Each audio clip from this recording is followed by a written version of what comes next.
It can't just be that massive erotic attraction that's associated with love. Although I think that's extraordinarily important, and you're unbelievably fortunate if you have that, and you should do everything you can to maintain it, and that takes effort. That takes real effort and will.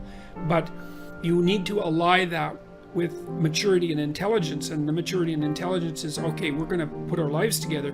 What's that going to look like at the level of detail? How are we going to handle our finances? Where are we going to, what are our joint plans going to be, etc.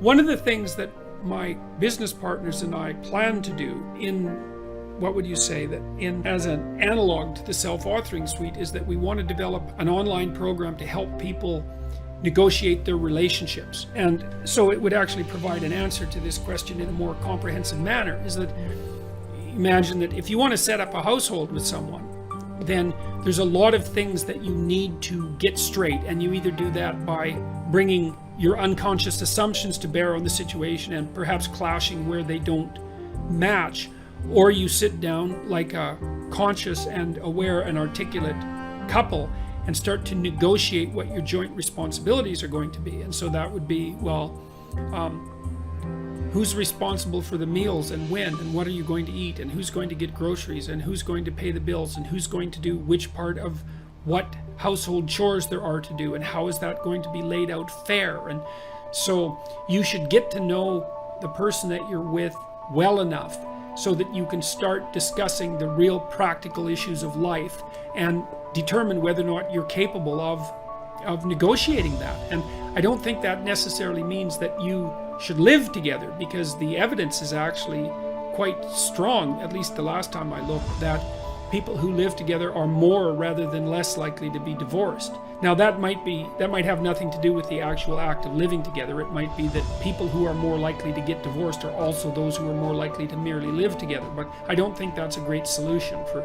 And with regards to being shackled together, that's a complicated one. And I learned this at least in part from reading Carl Jung. And the idea there is that unless you've really made a commitment to someone, like a lifetime commitment, and that's a serious commitment, one that you're not going to back out of, you're not going to take the relationship with the seriousness that's necessary to make it of the highest possible quality and sustainability across the course of your life.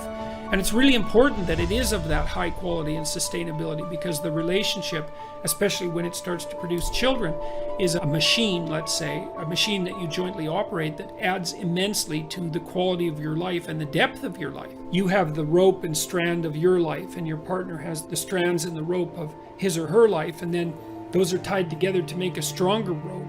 And then that unites you across time, and then you undertake massive adventures together, and some of that is the establishment of a household and the establishment of joint careers and the maintenance of each other's mental and physical health and the maintenance of a high quality sexual life and all of that. Very challenging to do all of that. And then the joint production and care of children, which sets you up properly for the last half of your life. So like, I'm 55 now, and both my kids just got engaged in the last month. So that's pretty bloody amazing. And they're both setting up households, and they're stepping into adulthood, and I'm fortunate enough to have them in the city that I live in. Hooray for me, that's so bloody fortunate that I can hardly believe it. We've helped them out and tried to make it, what would you say, to make the possibility of their living here be something that's viable. But I'm absolutely thrilled that they're going to be around, and I'm looking forward immensely to having grandchildren. And what else are you going to do when you're 50? When you're going to be 55, I might have 40 more years. What am I going to do with those years? So I have a good marriage, thank God for that, and that's partly due to the outstanding moral quality of my wife, who I'm also extraordinarily attracted to. And we've built a life together, and we've had kids together, and we're happy with our kids. And we had plenty of struggle with our kids, because one of our children, my daughter, had serious health problems, which she seems to have managed to resolve, partly as a consequence of her own brilliance. We've set ourselves up now so that our children are respectable and mature young adults, so thank God for that.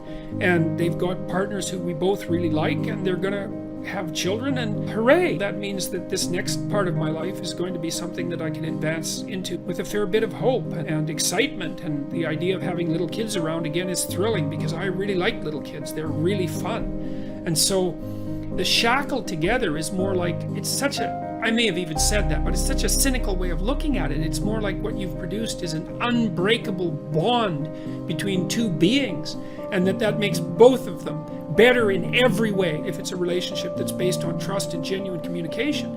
It's a very difficult thing to attain because you have to be willing to tell the truth, and the truth is generally a horrible thing. It's easy to tell truth when everyone wants to hear what you have to say, but it's very difficult to tell the truth when no one wants to hear it, least of all yourself.